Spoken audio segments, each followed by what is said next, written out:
Unesp, campus de Jaboticabal, realizou o programa de doutorado no exterior na Universidade de Wisconsin, nos Estados Unidos, é professor de oncologia do Instituto Bioéticos, da Anclivepa São Paulo, da Unesp em Jaboticabal e da UFAP Intercursos.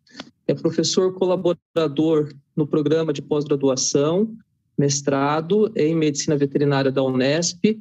Atualmente é presidente da Sociedade Latino-Americana de Oncologia Veterinária, a SLOVET, coordena a OnConnection VET, bem como também a OncoSpes, e é autor do livro Neoplasias Hematopoéticas em Cães e Gatos. Paulo, muito obrigado pela sua participação. Por favor, fique à vontade. Obrigado.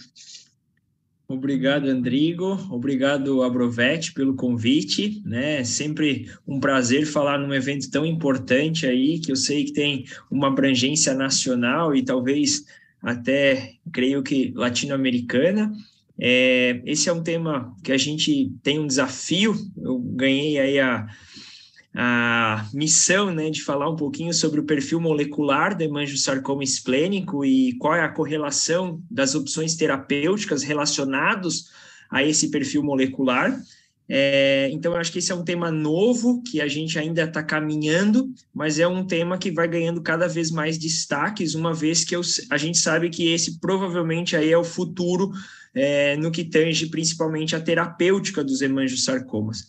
Então, pessoal, para a gente começar a falar, né, quando a gente fala em classificação de neoplasias, e aí trazendo aqui para o nosso assunto de hemangiosarcomas, a gente começa com uma classificação anatômica.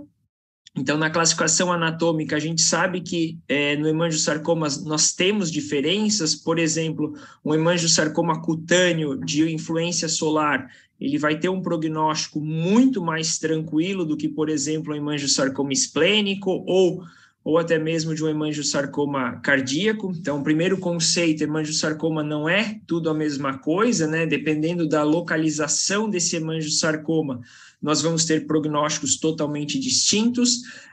Na morfologia, baseando aqui no caso de hemangiosarcomas esplênicos, a gente sabe que quando a gente recebe um laudo de hemangiosarcoma bem diferenciado, não muda muito o prognóstico, então a gente não tem que o grau de diferenciação, ele não é um fator prognóstico tão importante para hemangiosarcomas esplênicos, né? A gente não gradua esses hemangiosarcomas. A imunohistoquímica é uma ferramenta que a gente acaba utilizando mais para sarcomas indiferenciados, quando a gente não consegue um diagnóstico morfológico. Porém, pessoal, quando a gente fala em classificação molecular de hemangiosarcoma, já dando um spoiler aí dos próximos slides, a gente sabe que esse sim é um dos assuntos mais relevantes, porque, diferentemente de muitos tumores, o hemangiosarcoma ele já tem um perfil molecular pré-estabelecido, pelo menos alguns subtipos moleculares pré-estabelecidos. Isso vai ter uma implicação terapêutica muito importante. Então, para que estudar perfil molecular, né? Quando a gente consegue ver vias alteradas, essas vias alteradas, elas podem ser tanto sinalizadores prognósticos, né? Então, estarem relacionadas ao melhor ou pior prognóstico, mas principalmente essas vias alteradas funcionando aí como fatores preditivos, então com a possibilidade de nós utilizarmos certos fármacos que bloqueiam essas vias alteradas, tentando aí um aumento de sobrevida desses pacientes. E, em paralelo a isso, a gente ainda pode ter a possibilidade de oncologia comparada. A gente sabe que a relação, né, hemangiosarcoma é super frequente na espécie canina, mas quando a gente extrapola isso para a medicina humana, né, os angiosarcomas, eles são tumores bem raros na medicina humana. Então, o cão funcionando também como modelo para estudo de oncologia humana. Então, pessoal, hoje a gente pode dizer que o hemangiosarcoma, esses aqui são dados da FAIDO, né?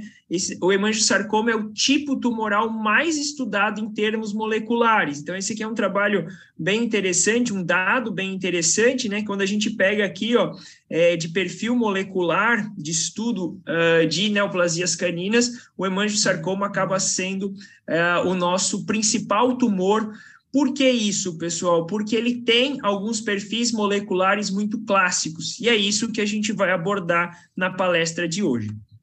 Então, nós temos alguns trabalhos já trazendo esses perfis moleculares. Esse aqui é um trabalho publicado na PLOS One, né, em que esses autores eles começaram a correlacionar que essas mesmas alterações moleculares do hemangiosarcoma canino era também encontrado aí no angiosarcoma humano. Então, nós temos algumas mutações drives e, felizmente, a maioria dessas mutações, a gente já tem alvos terapêuticos que podem ser utilizados em cães. A gente já tem drogas, né, fármacos com doses estabelecidas, com clinical trial de segurança.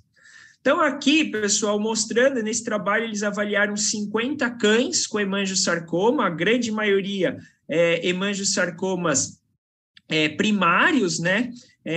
Foram poucos casos avaliando a parte de metástase, e notem aqui que a gente tem, nesses pacientes, algumas mutações que são comuns a vários pacientes. Então, em verde aqui, né, os pacientes com mutação na via do NRAS, uma boa parcela dos pacientes com mutação na PIK3, PTEN, e na P53, né? A P53, que é uma via muito conhecida aí de todo oncologista. Quando a gente começa a estudar oncologia, a gente aprende aí sobre o guardião do genoma. Então, a P53, né, o TP53, que é o gene que codifica a P53, ela estava mutada em uma boa parcela dos pacientes, ela aqui funcionando mais como um sinalizador, certo? Então, todos sabem que é um importante supressor de tumor e, quando alterado, ele não vai desempenhar aquelas funções, né, de reparo ou indução de apoptose. Mas mais importante aqui para a gente são as vias em que a gente tem um alvo terapêutico. Então, uma outra via muito alterada nos casos de hemangiosarcomas seria a via do NRAS. Tá? Então, a via do NRAS, nesse trabalho, ela estava mutada em 24% dos pacientes. Então, para quem não lembra, a gente vai conversar mais para frente sobre isso, a via do NRAS é a via de ativação da via do MAP, né? Então, a gente já tem fármacos para bloquear essa via do MAPK, né? Fármacos aí como, por exemplo, o trametinib, que tem uma ação nessa via. Uma outra via que talvez seja mais importante, segundo esses estudos, é a via do PIK3, né? Que juntamente com a via do PTEN, então, quando esses dois genes aqui estão alterados, eles vão levar uma mesma via de sinalização. Nesse trabalho, quando a gente soma, né, 52%, ou seja, metade dos cães com hemangiosarcoma, eles têm aí alterações na via do PI3K e na via do PTEN. Tá? Então, ambas as alterações vão levar à proliferação nessa via. E é também uma via que a gente já tem, né, como farmacologicamente bloquear através de fármacos inibidores da via do mTOR, como, por exemplo, aí a rapamicina. Então, se a gente pegar, pessoal, os hemangiosarcomas, eles têm um perfil molecular muito clássico. Talvez por isso seja hoje o nosso tumor mais estudado quando a gente fala de perfis moleculares na medicina veterinária. Então, se a gente somar aqui, tanto a via do PI3K quanto a via do NRAS, a gente vai ter que praticamente 3/4 dos cães com hemangiosarcoma vai ter aí uma mutação em uma ou na outra via. Então, esses seriam 2 subtipos moleculares extremamente importantes aqui para a gente, pensando aí em terapias futuras. Então, esses dados também já foram reproduzidos. Então, aquele lá era um trabalho, né? E aqui é outro trabalho mostrando novamente que esses dados eles são reproduzidos. Então, nesse outro trabalho, 48% dos casos tinham mutação na via do PI3K. Então, notem, pessoal, que essa via ela é reproduzida em vários estudos. E o que a gente tem com os estudos da própria FIDO, né? Então, nos estudos da FIDO, eles pegaram aqui um N de 50 pacientes, e aqui um N de 130 pacientes, e notem que esses dados eles são reproduzidos, ó. 52%, então, dos pacientes, né, no trabalho da Wang, que a gente já tinha mostrado, em comparação aí os dados da FIDO, em que a gente também tem uma boa parcela aí dos pacientes com mutação exatamente nas mesmas vias. Então, na via do PI3K e na via do NRAS. Então, confrontando aí, né, corroborando com os dados encontrados no trabalho que eu mostrei anteriormente, aquele artigo publicado na PLOS ONE, que essas vias, elas são muito comumente afetadas no desenvolvimento de hemangiosarcomas esplênicos.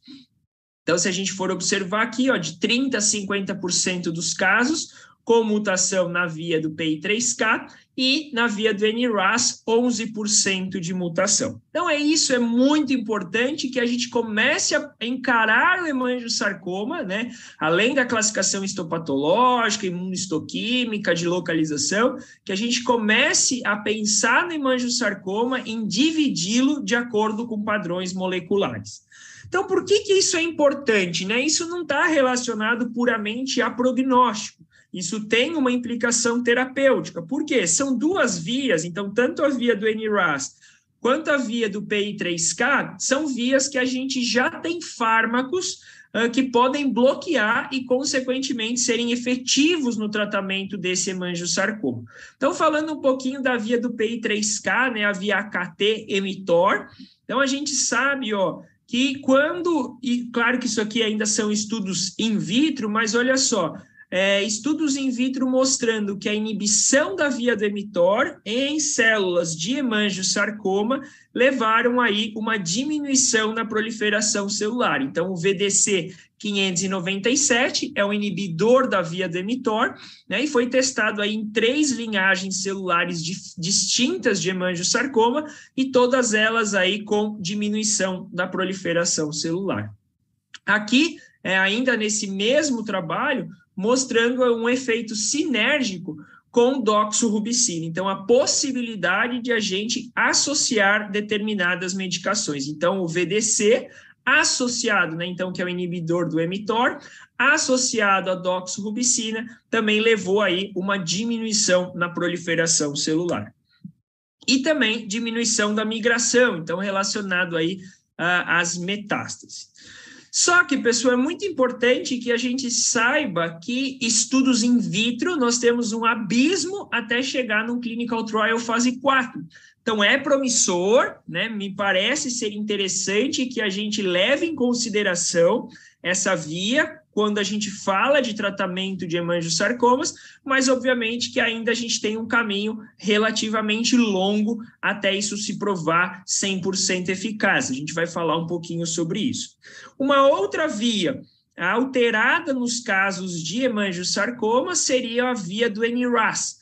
Então, a via do NRAS vai também levar à ativação de alguns genes relacionados à proliferação e crescimento celular, e é uma via que a gente também já tem fármacos que a gente pode usar para bloquear. Então, o sorafenib é uma opção e o trametinib também é um fármaco que age na via do NRAS.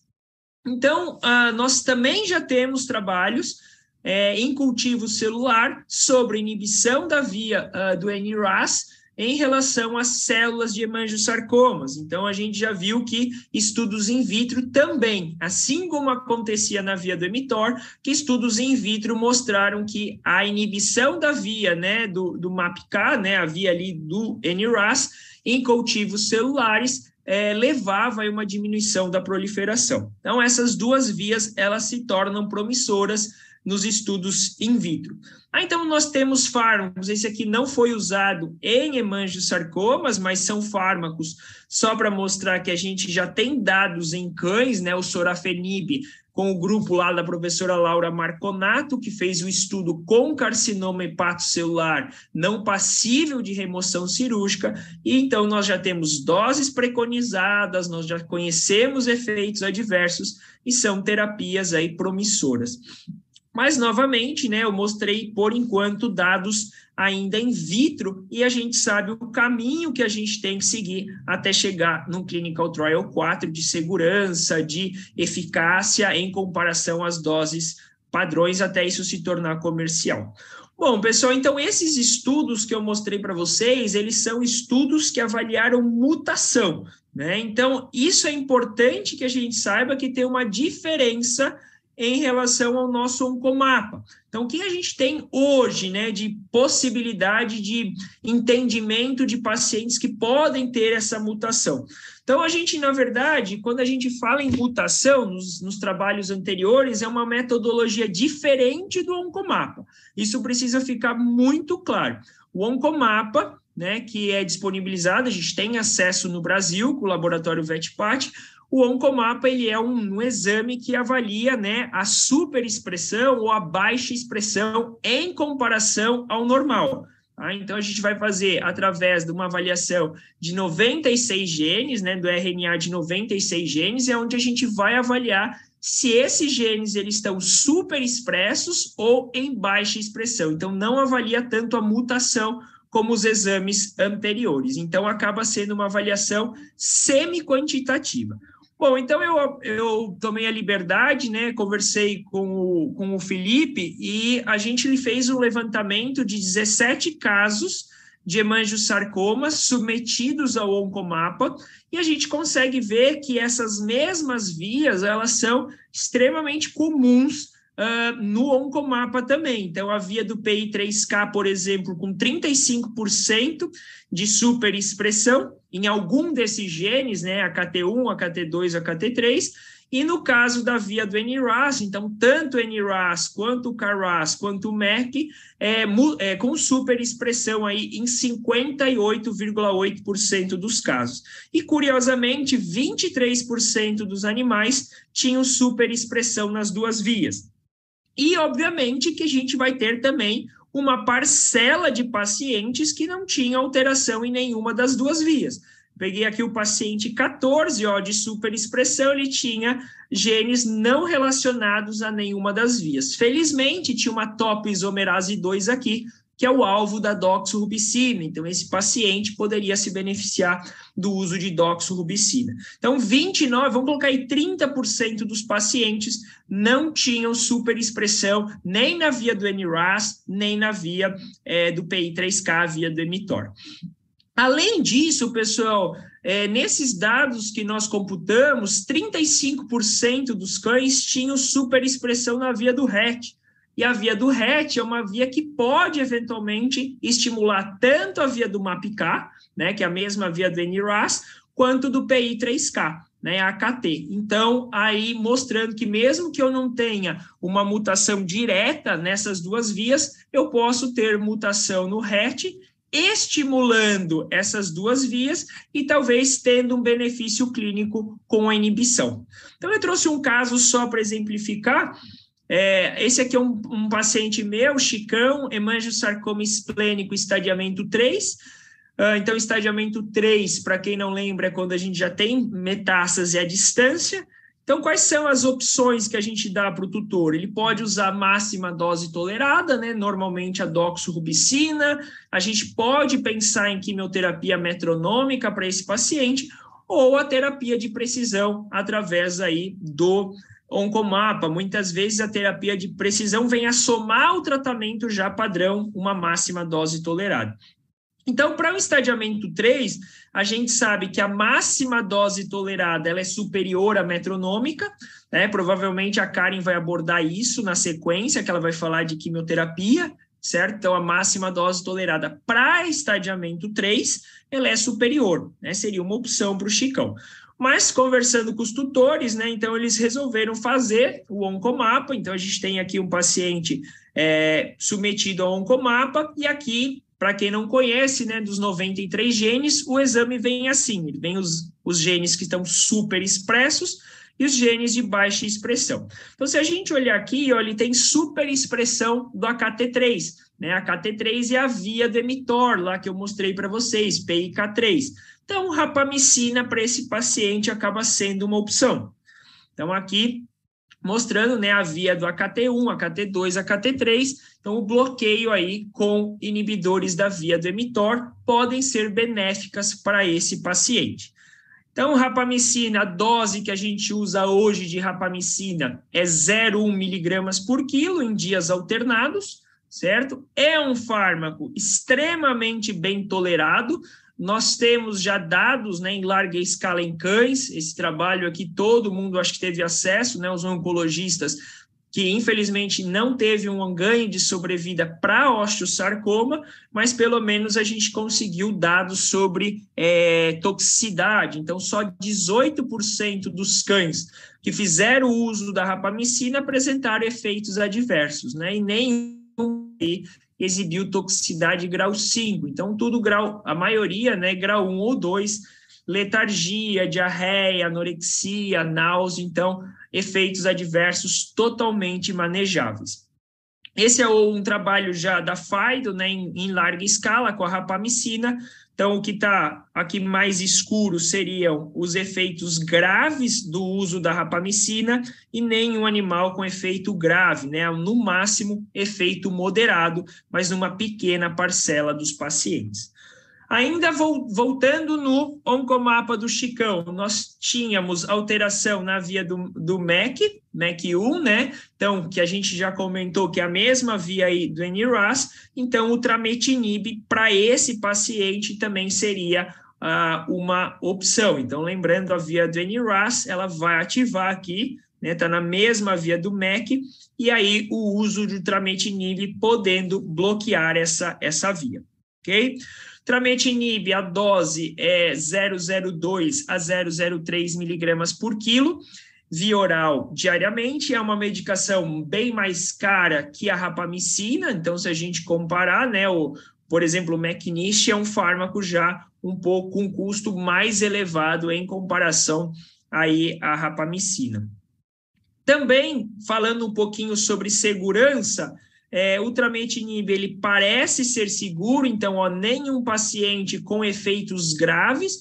A maioria dos efeitos adversos são gastrointestinais e, normalmente, efeitos leves, né? Como a gente pode observar aqui nessa porcentagem. Peço desculpa aqui pelo slide, que está, acho que, pequeno para vocês verem, mas esse aqui seria o uso de trametinib em relação aos efeitos hematológicos e bioquímicos. Então, a grande maioria dos pacientes, né, tolerando bem. Então, aqui 116 cães que fizeram o uso de trametinib, a gente só teve um caso de neutropenia grau 4 e um caso de trombocitopenia grau 4. Então, novamente mostrando que são fármacos relativamente bem tolerados e já com doses preconizadas para cães.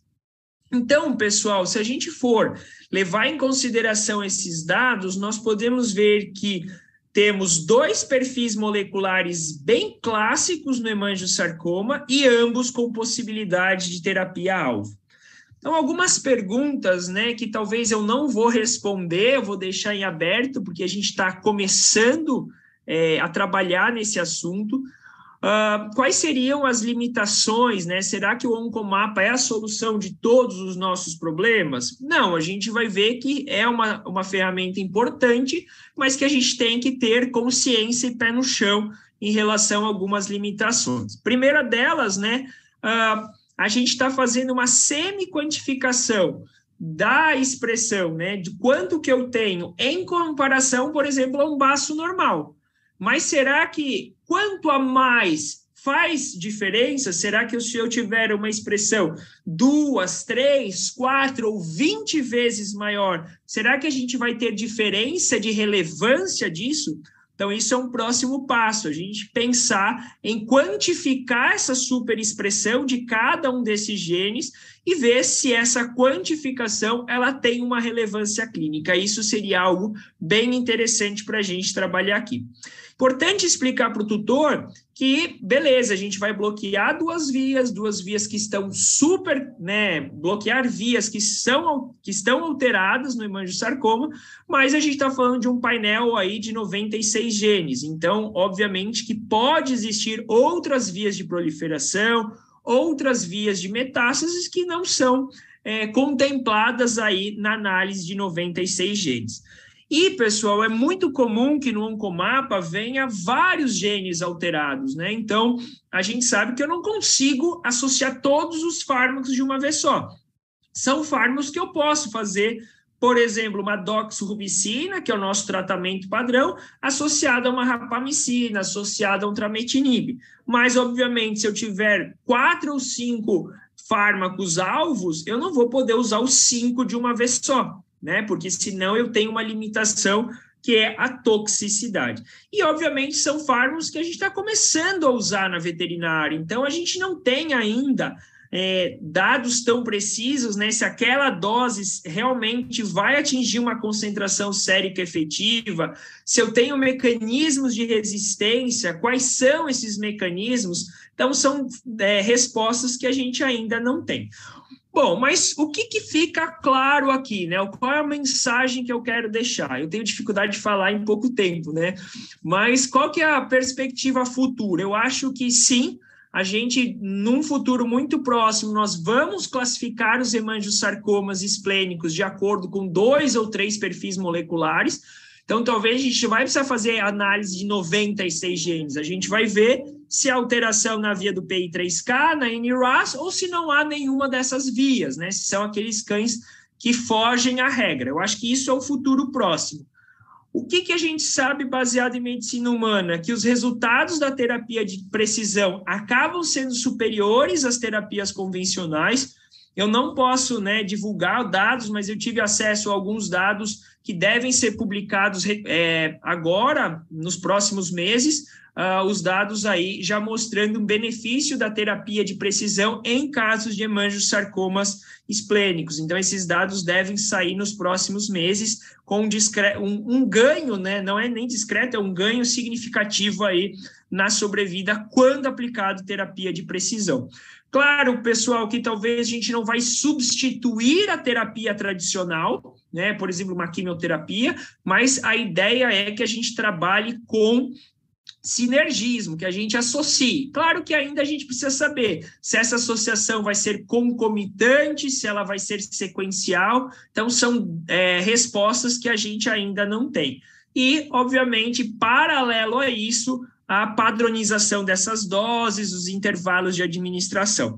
Então, a ideia aqui não é defender uma técnica, né? Não é dizer, isso vai funcionar, isso não vai, é abrir um campo para discussão, lembrando que a gente tem um longo caminho, né, na pesquisa relacionado a isso, mas eu tenho certeza que a terapia de precisão e os padrões moleculares de hemangiosarcoma acabam sendo aí o nosso futuro, já que a gente já tem um limite de até onde a gente consegue ir com a quimioterapia. A gente precisa tentar somar, e talvez essa soma, né, vai ser a terapia de precisão através do bloqueio dessas vias que estão classicamente alteradas em hemangiosarcomas esplênicos, certo? Então, aqui só para divulgar, né, quem tiver interesse, pode acessar o link lá da OnConnection Vet. Dia 26 a gente vai ter o curso de Paledia, além do mastocitoma. Então, quem tiver interesse, só mandar mensagem ou acessar o link da bio.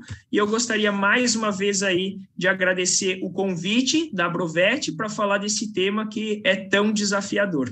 Muito obrigado, pessoal. Excelente, Paulo, fantástico, muito obrigado, sempre trazendo conhecimento, né, super atual e contribuindo com o conceito